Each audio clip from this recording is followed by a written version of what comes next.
सबसे पहले ये सेल वॉल्स के अंदर है ऑर्गेनेलिज में सबसे पहले हमारे पास राइबोसोम, ये प्रोटीन मेकर है और इसका बड़ा स्ट्रक्चर ये इस तरह का होता है। दूसरे नंबर पर है हमारे पास माइटोकॉन्ड्रिया, इसका बड़ा स्ट्रक्चर इस तरह का होता है कुछ।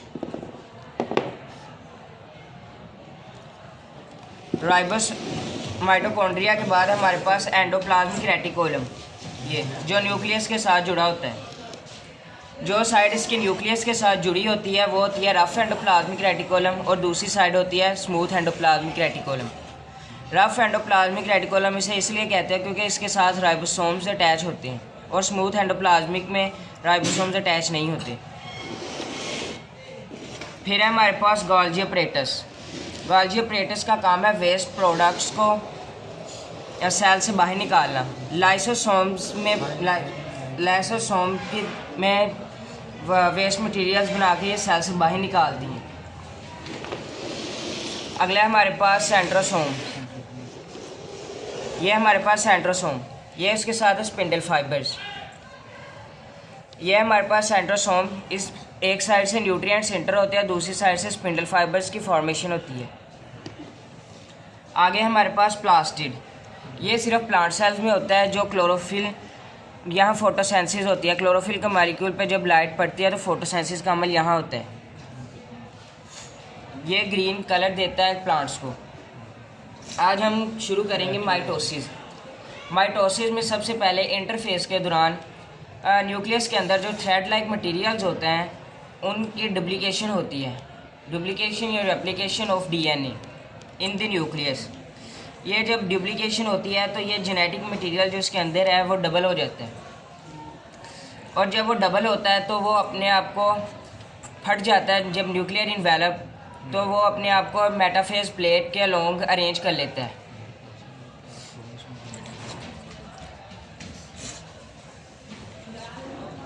जैसे वो अपने आप को मेटाफेज प्लेट में अरेंज करते हैं, दूसरी साइड पे सेंट्रोसोम्स की तादाद डबल होके सेंट्रोसोम ऑपोजिट पोल्स की तरफ चले जाते हैं और अपने स्पिंडल फाइबर्स किनेटोकोर्स के ऊपर अटैच करते हैं और उनको अपनी साइडों की तरफ खींच लेते हैं।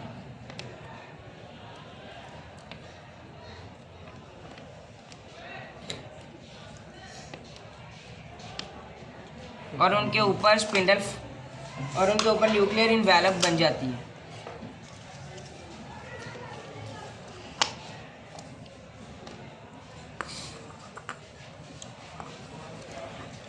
ये होगी हमारे पास कैरियोकाइनेसिस मुकम्मल, यानी न्यूक्लियस डुप्लीकेट हो चुका है।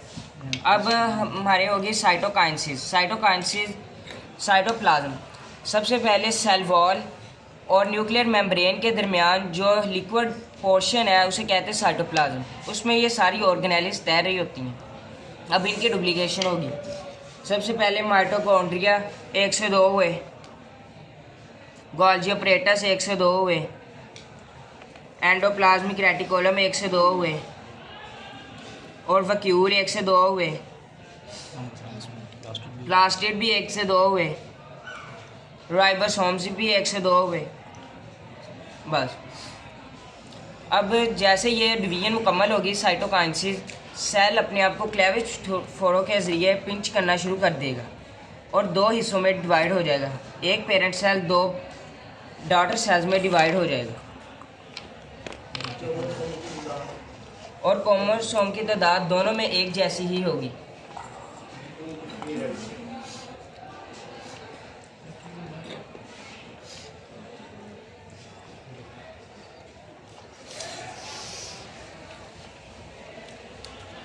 जैसे इस सेल्स में एक पेरेंट सेल से 2 डॉटर सेल्स बने, ऐसे ही इधर एक पेरेंट सेल से 2 डॉटर सेल्स बनेंगे। अब फिर जैसे पहले हुआ था, डुप्लीकेशन हुई डीएनए मटेरियल्स की और न्यूक्लियर इन्वेलप फट गई, जिसकी वजह से न्यूक्लियर क्रोमोसोम्स ने अपने आप को मेटाफेज प्लेट में अरेंज कर लिया। जब मेटाफेज प्लेट में अरेंज कर लिया तो उसी वक्त सेंट्रोसोम्स डुप्लीकेट हो गए और ऑपोजिट पोल्स की तरफ मूव हो गए और स्पिंडल फाइबर्स ने किनेटोकोर्स के साथ अटैच हुए और अपनी तरफ क्रोमोसोम को खींचना शुरू कर दिया।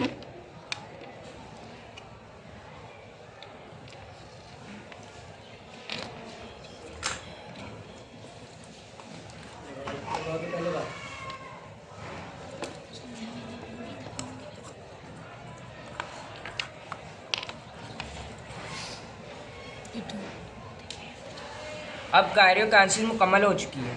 अब होगी साइटोकाइनेसिस। सबसे पहले माइटोकॉन्ड्रिया 1 से 2 हुए,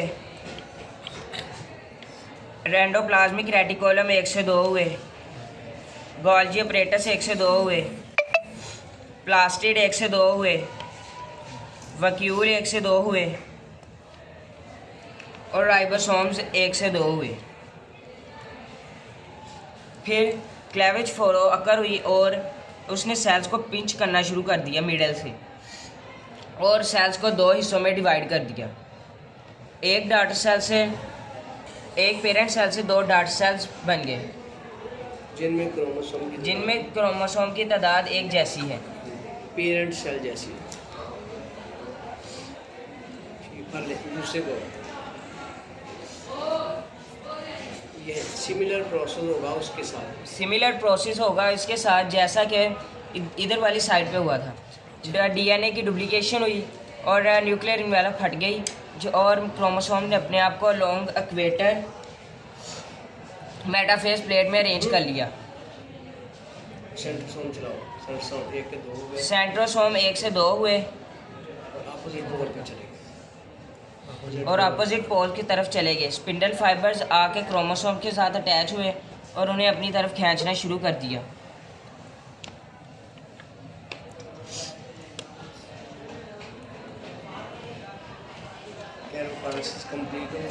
ये कैरियोकाइनेसिस कंप्लीट हो गई है।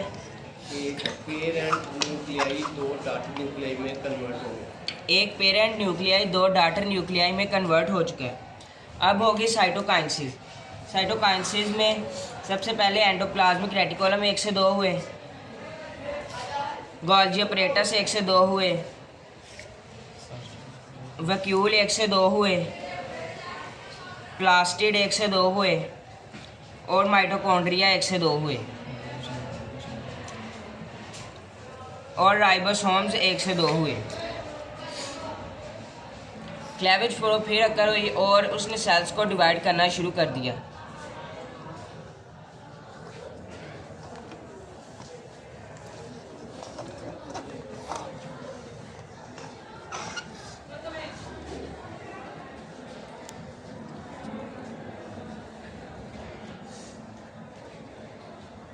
अब मैं इन दोनों डॉटर सेल्स में पेरेंट सेल्स के मुताबिक जितने पेरेंट सेल में क्रोमोसोम थे उतने ही डॉटर सेल्स में क्रोमोसोम की तादाद है।